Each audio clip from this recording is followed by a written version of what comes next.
Meskipun memang implementasinya ke hak ekonomi, tapi ini tidak semata-mata bicara tentang royalti.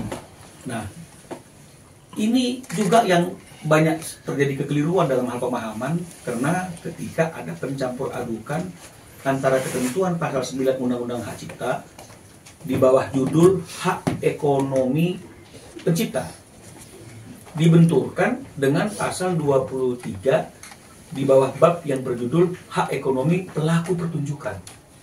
Nah, pertanyaannya, apakah sama hak ekonomi pencipta dengan hak ekonomi pelaku pertunjukan?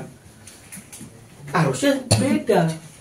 Makanya diatur dalam bab dan pasal yang berbeda. Karena kalau sama, tentunya kan nggak perlu diatur dalam pasal yang berbeda dan bab yang berbeda. Nah, di dalam pasal 23 ayat 5, memang ada kata-kata yang mengatakan sepanjang dilakukan pembayaran kepada lembaga manajemen kolektif, boleh-boleh saja digunakan, kan begitu ya. Nah, tapi ini kan dalam konteks hak ekonomi pelaku pertunjukan. Kalau kita lihat di ayat 1 sampai 4-nya, di dalamnya itu ada penyiaran, fiksasi, kan begitu ya. Nah, jadi seperti yang sering disampaikan, kan nggak mungkin orang mau melakukan penyiaran itu minta izin dulu. Jadi boleh saja sepanjang dilakukan pembayaran. Maka babnya itu di bawah judul hak ekonomi pelaku pertunjukan. Nah, sementara yang kita persoalkan ini di pasal 9 di bawah judul atau bab hak ekonomi pencipta. Nah, di pasal 9 itu ayat 1 dengan jelas dan tegas mengatakan hak ekonomi pencipta itu meliputi apa saja. Ada beberapa hal, salah satunya adalah pertunjukan ciptaan. Ya. Kita berpikir, siapa sih orang yang melakukan pertunjukan ciptaan? Bisa tukang parkir, bisa IO. Udah pasti yang mempertunjukkan ciptaan itu adalah pelaku pertunjukan, betul tidak? Logikanya kan seperti itu. Nah, di 9 ayat 2-nya dikatakan setiap orang yang menggunakan karya cipta dengan tujuan komersil harus mendapatkan izin dari penciptanya.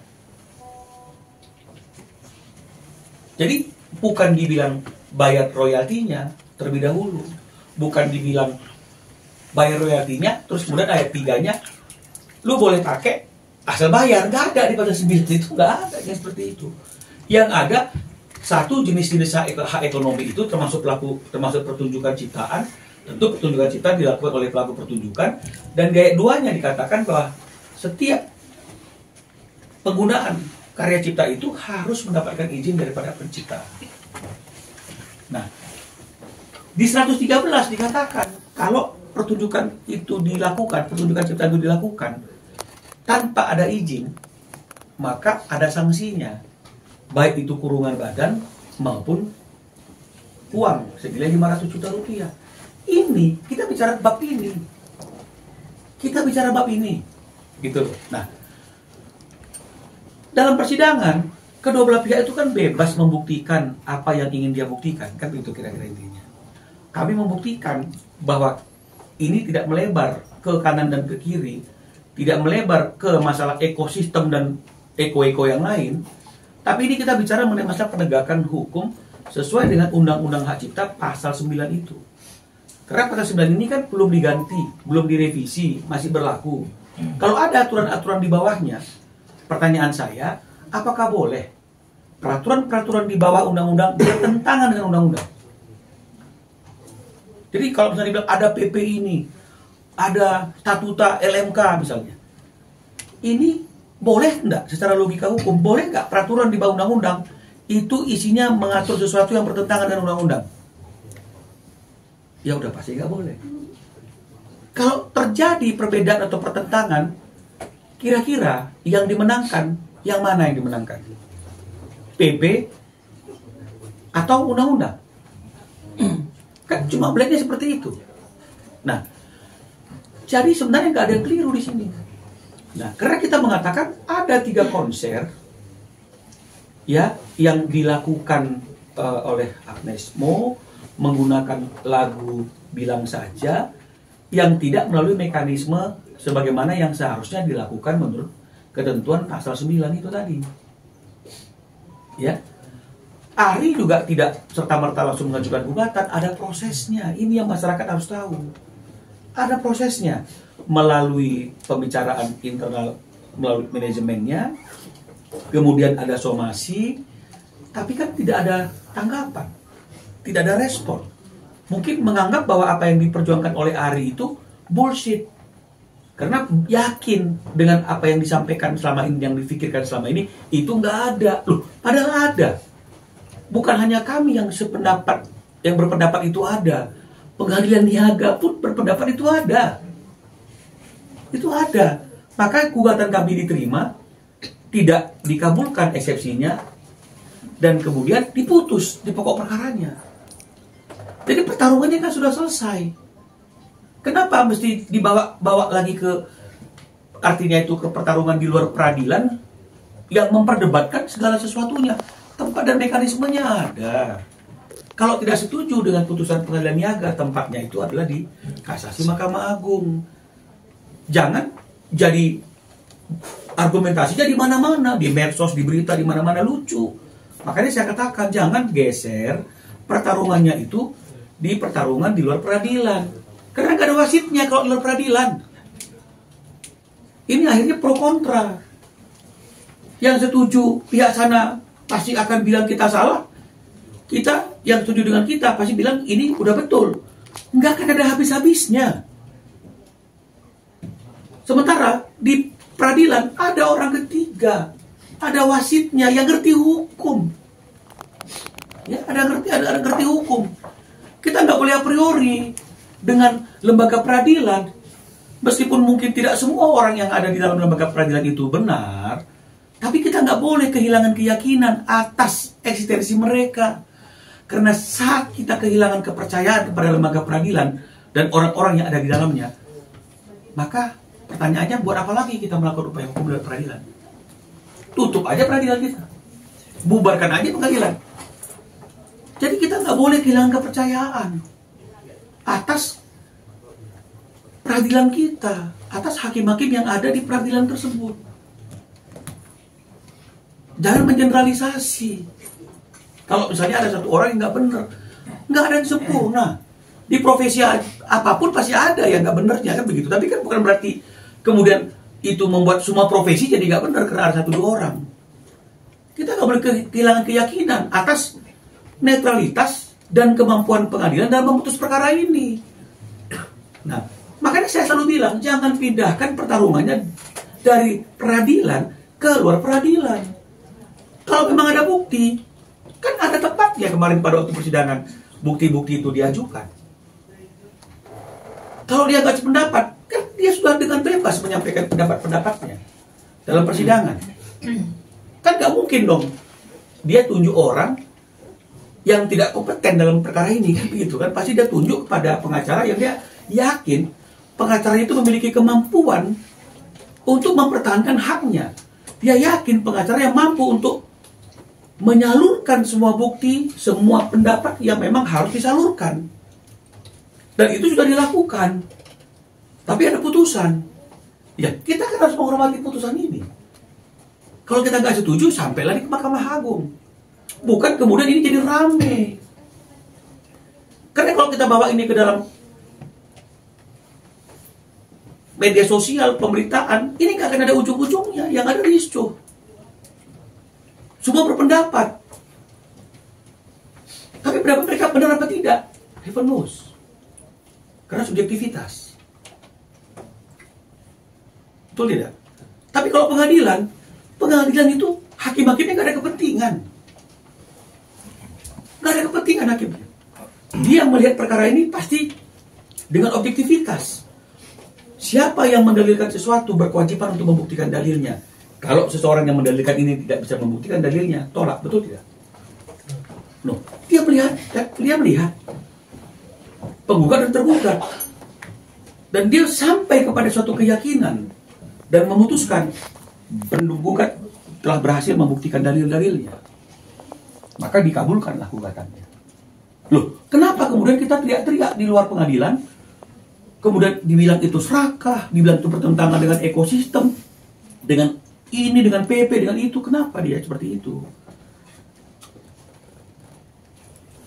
IO lah gitu loh. IO boleh saja. Siapa sih yang bilang IO boleh saja melakukan pembayaran? Siapa yang larang IO melakukan pembayaran? Siapa pun boleh melakukan pembayaran. Pertanyaannya, ketika pembayaran itu tidak dilakukan, siapa yang bertanggung jawab secara hukum? Siapa yang bertanggung jawab secara hukum? Ini sama seperti membayar pajak. Boleh nggak pajak saya yang bayarkan finance saya? Boleh. Boleh nggak supir saya yang bayarkan? Boleh. Tapi ketika tidak terjadi pembayaran, yang kena supir saya, finance saya atau saya? Karena saya yang bertanggung jawab. Ini juga harus clear. Undang-undang bilang siapa yang bertanggung jawab? IO, mana pasalnya?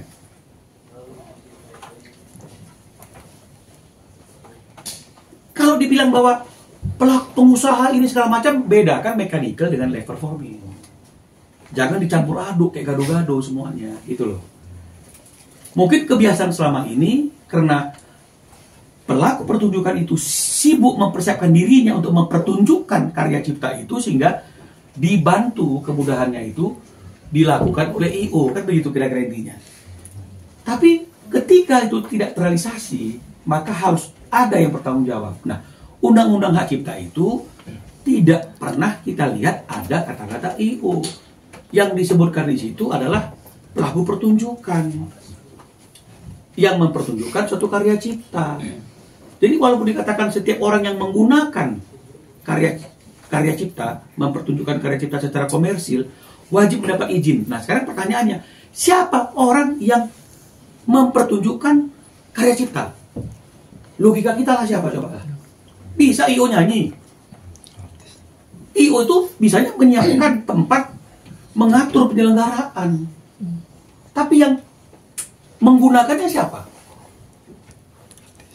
Nah, inilah yang membuat mungkin pengadilan saat ini, kan masih ada kasasi ya, sependapat dengan apa yang kami sampaikan. Lalu jangan dong kita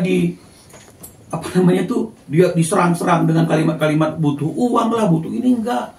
Kalau setiap orang yang memperjuangkan haknya kemudian masyarakat melakukan bully, maka hukum kita tidak akan pernah tegak. Bang, mau tanya Bang, ini kan tadi aku bilang soal penggunaan, tapi aku sempat ngomong di podcast bahwa pembayaran di luar honor ini ditanggung sama si penyelenggara. Itu berarti bahwa dari mulai royalti, dari mulai segala macam itu aturannya mana? Enggak, dia bilang template di kontrak kerja dengan penyelenggara. Artinya begini ya, kalau memang misalnya ada di kontrak kerjanya itu, ya pegang kontrak kerjanya. Kalau memang benar, menurut kita semuanya dan masyarakat semua yang menilai secara objektif ya, jangan pakai emosi-emosian ya. Saya ngomongnya memang semangat tapi enggak. Jadi itu ditunjukkan pada waktu persidangan pas pembuktian atau setelah selesai persidangannya baru kita berkoar-koar, ada loh template-nya. Ada loh template-nya, semuanya itu di ruang ini adalah pembayarannya LIO. Ada loh kawan-kawan loh. Apakah begitu mekanismenya? Artinya kalau memang itu ada, harusnya dibuktikannya kapan? Pada waktu pembuktian persidangan. Artinya pada saat waktu itu tidak ada kejelasan dari pihak Agnes. Sepanjang yang kami ketahui, nggak ada itu bukti yang membuat bahwa yang bertanggung jawab itu adalah IO. Karena kalau memang bukti itu ada dalam persidangan, pasti bukti itu juga akan dipertimbangkan oleh pengadilan. Karena walaupun yang bertanggung jawab misalnya saya, tapi kalau misalnya kemudian ada perjanjian yang membuat tanggung jawab saya itu sudah saya alihkan kepada Mas Hari, udah pasti pengadilan juga akan menyatakan yang bertanggung jawab adalah saya, tapi yang berkewajiban adalah Ari karena sesuai dengan perjanjian, kan begitu. Nah, kalau ternyata tidak seperti itu putusannya, artinya apa? Jadi jangan kita sekarang ributnya. Jangan karena kita mempunyai nama besar dan Ari ini bukan orang yang artinya sebesar nama dia, terus kemudian dianggap dia ini nggak benar, butuh uang, butuh beras. Coba kita hilangkan kebiasaan kita yang siapa yang berbicara, bukan apa yang dibicarakan. Fenomena sosial kita kan sekarang masih seperti itu. Siapa yang berbicara? Kalau orang berpangkat, orang yang berada, langsung pasti benar dia. Tapi kalau yang ngomong itu orang yang biasa-biasa, bukan siapa-siapa, oh ini nggak bener nih, pasti butuh duit, pasti ini. Kita langsung menjustifikasi. Mari kita berubah pola pikir kita. Bukan siapa yang berbicara, tapi apa yang dibicarakan. Karena hukum itu logika. Semuanya kan oleh persidangan yang fair, terbuka untuk umum. Ya toh?